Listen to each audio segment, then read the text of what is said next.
नमस्कार दोस्तों, आपका स्वागत है मेरे यूट्यूब चैनल पर जिसका नाम है ई बुक वाला। आज आपके लिए एक और बुक समरी लेकर आया हूँ जिसका नाम है इमोशन को कैसे कंट्रोल करें। Chapter number 1। हमारे 7 शरीर होते हैं। हो सकता है कि ग्रोथ ये शब्द सुनकर आपको लगे कि ये क्या बकवास है, मुझे पैसा कमाना है, अपने गोल को अचीव करना है, योगा से शुरुआत ही क्यों ना। उन्हें लगा कि फिलोसफी कुछ हद तक समझ आती है। योगा सूत्र पतंजलि नाम की एक किताब पढ़ने के बाद उन्हें समझ आया कि योगा एक माध्यम से इंसान की मुक्ति तक कैसे पहुंचा सकता है। मुक्ति पाने की इच्छा रखना एक बहुत ही अच्छी चीज़ है, लेकिन साथ ही साथ ज़रूरी है कि अपनी बाकी इच्छाओं को हासिल करना, रिश्ते निभाना, सुख सुविधा बढ़ाने की कोशिश करना। बहुत कम ही लोग होते हैं जो परफेक्ट इनलाइटमेंट तक पहुंच पाते हैं। हम चाहते तो इसी वक्त मुक्ति पाने का एहसास पा सकते हैं।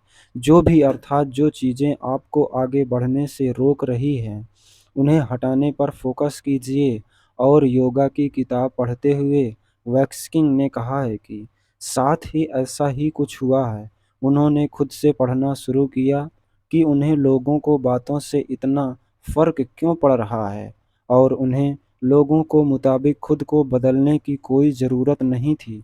इस किताब को लिखते वक्त वैस्किंग की इच्छा थी कि वे अर्थात दुनिया को उनका योगा प्रिंसिपल के बारे में बताया जाए, मगर वो नहीं चाहते हैं कि उनके कुछ ऐसे रीडर ज्ञान की बातें देखकर और किताब को पढ़ना बंद कर दें। इसीलिए उन्होंने फैसला किया कि वो अपनी इस किताब को डस्क के लिए एक अनुभव की तरह बनाएं। और योगा को माना जाता है कि हमारे शरीर में 7 लेयर होते हैं। महान गुरु ओशो भी यही कहा करते थे कि जब तक हम अपने सातों शरीर की सातों शरीर की देखभाल नहीं करते, हमारा शरीर शांत एवं खुशहाल नहीं बन सकता। जब सातों शरीर तक एक दूसरे के साथ हार्मनी में काम करते हैं, तब अपने ऊपर ऊर्जा और पॉजिटिव भर जाती है। मॉडर्न साइंस दिमाग के डॉक्टर हमारे अंदर क्या चल रहा है, ये हमारे पूरे शरीर को कैसे या समझने की कोशिश नहीं कर पाते हैं। दवाओं से सिर्फ बाहर दिखने वाले सिम्टम को मिटाए जा सकते हैं, लेकिन उस बीमारी की जड़ तक आपके अंदर छुपा हुआ ट्रॉमा यानी कि सदमा।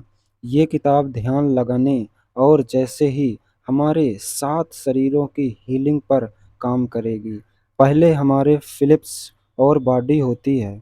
ये हमारे शरीर जो हमसे दिखता है, और इसी बॉडी को होती है एथरिक बॉडी होती है। इस शरीर में हम भावनाओं को कैद करते हैं। इन भावनाओं और तजुर्बों से हम अपनी दुनिया को परखते और समझते हैं। अगली बॉडी होती है एस्ट्रल बॉडी। हम कैसे सोचते हैं, हमारी सोच या हमारी आदतें कैसी हैं, हम कैसे और कैसे काम करने के लिए उत्साहित होते हैं, ये शब्द एस्ट्रल से जुड़ा होता है। चौथी बॉडी होती है मेंटल बॉडी। समझ और लॉजिक के आगे आता है। अंतर्ज्ञान आपसे पहले से ही जाते हैं कि आप क्या होने वाले हैं या आपको क्या करना चाहिए। अगली बॉडी होती है स्पिरिचुअल। जब हम खुद से जुड़ा हुआ महसूस करते हैं, हमारे अंदर का असीम प्यार और ठहराव की भावना उत्पन्न होती है। हमारे स्पिरिचुअल बॉडी की खासियत एवं कॉस्मिक बॉडी का एहसास कभी कहते हैं सभी ने किसी न किसी रूप में किया है। जैसे प्रकृति के बीच में बैठकर आपको लगा कि आप किसी विशाल निर्माण का एक हिस्सा हैं। Chapter number 2। आपकी अनुभूति कैसी है। एथरिक शरीर के साथ काम करने से हम अपनी अनुभूति की वाइब्रेशन बदल सकते हैं। और अपने दिल पर हाथ रखिए और एक गहरी सांस भरिए। कैसा महसूस हो रहा है, आप आज क्या चाहते हैं, दुनिया में आप छुपाना चाहते हैं, या फिर अपने भविष्य को लेकर बहुत ही एक्साइटेड हैं। हमारी वाइब्रेशन को ऊर्जा है जो हम बाहर दुनिया को भेजते हैं, और हमें ऊर्जा लौटकर हमारे पास आती है। आज आप तकलीफ़ में हैं तो आपके पास ज़्यादातर वही लोग आएंगे जो तकलीफ़ में होंगे। अगर आप खुद को कुछ नहीं समझते हैं तो आपके पास के लोग आपसे प्यार और इज्जत नहीं देंगे। अगर आपको लाइफ में अर्थात ऊपर बढ़ना है और अंधेरे में, तो आपके पास ऊंचे वाइब वाले शख्स नहीं आ पाएंगे। नेक्स्ट ने अपनी पहली किताब गुड वाइब और गुड लाइफ में यही लिखा है कि अपनी वाइब को बढ़ाने का एक ही तरीका है, वो है खुद से प्यार करना, मेडिटेट करना, अच्छा भोजन खाना, खूब पानी पीना, इस पल में जीना। और बहुत से तरीके हैं जिन्हें अपनाकर अपने वाइब को सुधार सकते हैं। सेल्फ केयर या खुद पर ध्यान रखना बेहद ज़रूरी है। साधारण चीज कैसे संगीत सुनना, प्रकृति के साथ समय बिताना, योगा अभ्यास करना, गर्म पानी से नहाना या किसी भी अच्छे दोस्त से बात करना सेल्फ केयर का ही हिस्सा है। आपके आसपास के लोगों की कैसी वाइब है और इसका अक्सर आपकी हीलिंग पर असर पड़ता है। और अगर आप वाइब्रेशन हाइक है तो आप खुद पर जुड़ा महसूस कर रहे हैं, तो आपको हर चीज़ अच्छी लगेगी। आपके आत्मविश्वास और दूसरों को लगेगा कि आप चेहरे पर तेज है। आपकी कामयाबी और खुशियाँ आपके पास ही आसानी से आ जाती हैं। आपके दिमाग में नए नए आइडिया आते रहते हैं और कभी चीज़ें आपके ही मुताबिक नहीं चलती हैं, तब भी आपका मन मजबूत रहता है और आपको विश्वास होता है कि बहुत जल्द आपका जीवन फिर से पटरी पर लौट आएगा। इस ऊंचे लेवल पर वाइब्रेट करना मुमकिन होता है अगर आपके अंदर किसी भी सदमे का दर्द दबा हुआ हो, तो इसी के लिए इस भार को हटाने के लिए थोड़ी मेहनत करनी पड़ती है। मगर ये मेहनत करने से आपके अंदर स्थिरता आती है और आप खुद को उस दर्द की चपेट से बाहर निकाल पाते हैं। आपको पता चलेगा कि वाइब्रेशन बढ़ाने की ज़रूरत है। सुबह उठते ही खुद से पूछिए कि आप कैसा महसूस कर रहे हैं। अगर आप सुबह-सुबह अपने को थके हुए या दुखी, तो फिर आपकी वाइब्रेशन नीचे है। आप अपने आसपास के अंधेरे की चपेट में हैं। हमें कुदरत ने एक वेसल दिया है, वेसल हमारा शरीर। इस शरीर के साथ ही ऊर्जा सप्रेस करती है। खुद को अंदर से ही हील करना और काम से प्यार करने का नेक तरीका होता है। जब हम ये करना शुरू करते हैं, हमारी वाइब्रेशन खुद ब खुद शुरू हो जाती है। अगर आपके जीवन में रिश्ते उठते हैं या टूटते हैं, तो हीलिंग और काफ़ी आसान बन जाती है। लेकिन आपके आसपास के लोग आपको नीचे लाते हैं, तो खुद को नीचे वाइब्रेस को रखने के लिए काफ़ी मुश्किल मुश्किल हो जाता है। चैप्टर नंबर 3, खुद के साथ नए तरीके से काम करना। हमारा दिमाग बेहद फ्लेक्सिबल होता है। ये सीखने को हमेशा तैयार रहता है और बदलना भी चाहता है। और इस किताब में लिखे एक्सरसाइज करने के साथ-साथ वो सब कीजिए जिसमें आपको खुशी मिलती है। दोस्तों से मिलना, नेचर से वक़्त बिताना और अपने कुत्ते के साथ खेलना और फिर थिएटर में जाकर फ़िल्म देखना। हीलिंग का ही प्रोसेस हमेशा दर्द हो, ये ज़रूरी नहीं। अब वक्त है अपने अंदर के बच्चे को जगाकर नए विलय को सीखना। हम खुद ही अच्छी रहने का और खुश रहने का फैसला लेते हैं। पुराने पैटर्न की वजह से ही हम बार-बार एक्सपीरियंस में फंस जाते हैं जहां हम दर्द होता है। वैसे ही वैक्सलिन ने बार-बार खाना खाते थे। ये खाना खाकर वो अंदर से कमज़ोर महसूस करते थे, लेकिन दरअसल ज़्यादा खाना खाने से ज़िंदगी की बोरियत को दूर करने की कोशिश कर रहे थे। उनकी माँ हमेशा कहती थी कि अच्छी सेहत के लिए खूब सारा खाना खाना या भोजन लेना ज़रूरी है। इसलिए वैक्सकिल किंग का पेट कितना भी भरा क्यों न हो, वो हर वक़्त खाना ही खाते रहते थे। उन्हें लगता था कि अच्छा खाना खाने से खुद की और परिवार की सुरक्षा कर पाएँगे, लेकिन ज़्यादा खाने की वजह से उनका वज़न काफ़ी बढ़ गया और खुद से निराश रहने लगे। और कुछ साल पहले वेस्किंग के पास एक महिला आई, जो अपने एक्स से एडिक्टेड थी। उसका एक्स उसे मारता था और इस इंसान के साथ रहना महिला के लिए काफ़ी मुश्किल था। चैप्टर नंबर 4, आप कौन हैं? जीवन के अनुभव में हमारा असली सच कई चीज़ों से दब जाता है। चैप्टर नंबर 4, आप कौन हैं। जीवन के अनुभव में हमारा असली सच कहीं और नीचे दब जाता है, लेकिन हम जब चाहें खुद के पास वापस आ सकते हैं। अक्सर लोग आपसे कहते हैं कि जस्ट योर सेल्फ, तुम अपने सच से दूर मत जाओ। लेकिन अगर हमें यही नहीं पता है कि हमारा सच क्या हो, ये बात हमारे लिए किसी काम की नहीं है। अब सोचिए कि अब को कभी भी किसी ने दर्द दिया ही नहीं होता, तो आपके बारे में कुछ कहा ही नहीं होता, तो आप फिर कैसे होते। या कहने का मतलब है कि आप अपने ट्रॉमा के बिना कैसे होंगे। मुसीबतों का ज़िंदगी में अहम रोल होता है, क्योंकि जो भी आज आप हैं, जैसे भी आप फ़ील करते हैं, जो आपके बिलीव हैं, सब आप कुछ ट्रॉमा से ही जुड़ा होता है।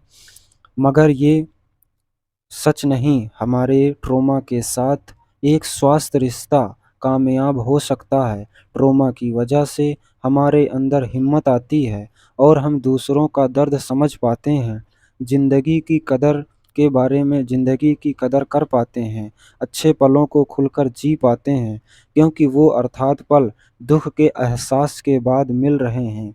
हमारा असली सच हमेशा हमारे साथ रहता है, और आपकी ज़िंदगी में कुछ भी हुआ हो, नेचुरल मौजूद है। उस शक्ति की मदद से आप चूज़ कर सकते हैं कि किसी भी परिस्थिति में आप किस तरह रिएक्ट करेंगे। सदमे के चश्मे या ज्ञान के चश्मे की वजह से हम अपने चारों तरफ विचार की दीवार खड़ी कर लेते हैं। जब कोई किसी आपसे कुछ ऐसा सुनकर आपको बुरा लगता है, तो आप रुके, क्योंकि उन्हें आपकी बात से अंदर से दबे हुए चोट ने जगाया है। अर्थात इस ज्ञान के साथ ही जब उन्हें आप क्या ज्ञान देना चाहते हैं, ये सोचें और उस वक्त खुद को नए बिलीव के बारे में याद दिलाएं। बार बार ये कहने से नए बिलीव हमारे जीवन का हिस्सा बन जाता है।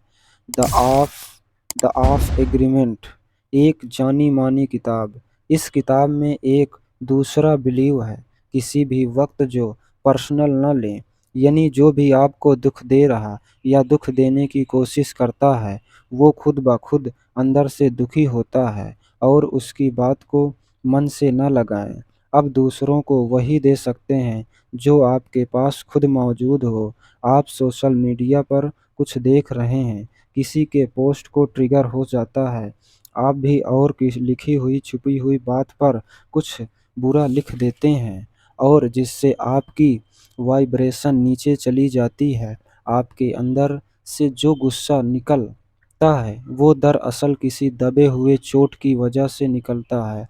आप सोशल मीडिया में ट्रोल कहलाते जाते हैं, जो आप अंदर से सुरक्षित महसूस करते हैं। कभी भी किसी भी कही हुई बात पर अपना मानसिक संतुलन नहीं खोएं, और आप खुद के लिए ही बाउंड्री बना सकते हैं। उदाहरण खुद के लिए, जब भी किसी की बात पर ट्रिगर करें, तो थोड़ा सा वक्त लगेगा। उस समस्या के बारे में बैठें और फिर जवाब दें। हमें अपने नए बिलीव को ही अपनी ज़िंदगी का सच बनाना है। इस बिलीव को ही अर्थात बार बार दोहराएं। वक्त के साथ आपके दिमाग के उन्हें सच मान लेता है, बेहतर आसान बन जाएगा। दरअसल कोई भी हमेशा परेशान करने वाली परिस्थिति हमारे लिए इन बिलीव को ही अपनाना का मौका होता है। खुद से पूछिए कि सामने वाले ने जो भी कहा है, उसकी वजह से ही मुझे इतना गुस्सा क्यों आ रहा है। मुझे अर्थात कहते हैं दूसरे इंसान को गलत क्यों साबित करना है। मैं या मेरा कौन सा बिलीव गुस्सा करने पर मजबूर कर रहा है। फिर खुद को ही आने वाले नए बिलीव के बारे में याद दिलाएं। जैसे वे वैस्किंग को ही दुनिया की हर औरत पर गुस्सा आता है, क्योंकि एक लड़की ने उनका दिल तोड़ दिया है। ये सच नहीं है कि उनका ट्रोना ने करवा रहा है। जब भी वे वैस्किंग को ही विश्वसनीय लड़की से मिलते हैं, तो उन्हें लगता है कि वह उनका फ़ायदा उठाएगी। फिर भी उन्हें बिलीव को बदलकर ये कहना शुरू किया कि मैं एक सच्चे और कहते हैं समझदार लड़की के साथ प्यार भरा रिश्ता निभाने के लायक हूँ। जैसे ही उनका बिलीव पुराना और ऊपर हो गया और शुरू हो गया, अर्थात उन्हें नए बिलियो ने याद दिलाया। Chapter number 5। आपके अंदर की आग। आपके अंदर की एक आग जलती है। ये आग हमारे अंदर हुए हर दर्द को जला सकती है। ये आग जलती है कि दरअसल डर हमारा दोस्त, और डर की बात सुनकर हम अर्थात बहुत कुछ सीख सकते हैं, कभी भी हादसों के बच सकते हैं, मगर डर के भरोसे अपना जीवन व्यतीत नहीं कर सकते हैं।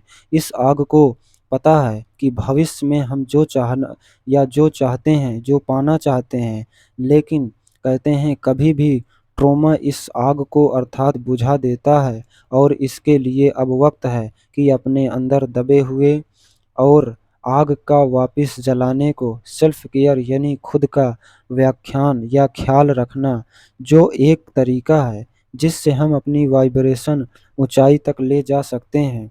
अपनी भावनाओं को अच्छी बातों के पीछे मत दिखाइए। भावनाओं को बदलने के लिए उनका सामना करना जरूरी होता है। रोज योगा करने से, लिखने से या फिर सांसों पर ध्यान देने से हम अपनी शरीर या दिमाग और आत्मा में देखभाल कर सकते हैं।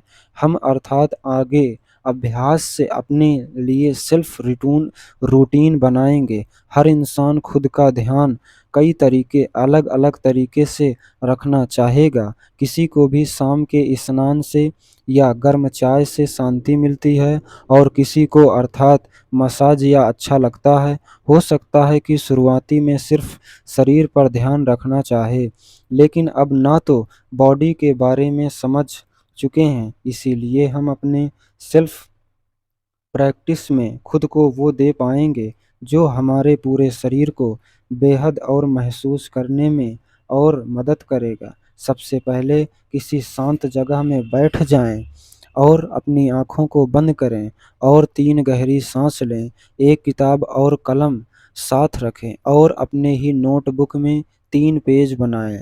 पहले पेज में लिखिए डेली सेल्फ रूटीन, दूसरे पेज में लिखिए वीकली सेल्फ केयर, तीसरे पेज में लिखिए मंथली सेल्फ केयर, और अपने दिनचर्या पर ध्यान दें।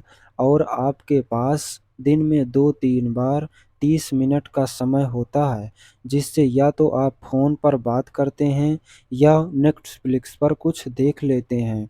इस खाली वक्त में हर दिन आप अपने सेल्फ केयर पर ध्यान दें और अपने थोड़ा सा रिसर्च कीजिए कि किस किस तरह से आप ध्यान रख सकते हैं।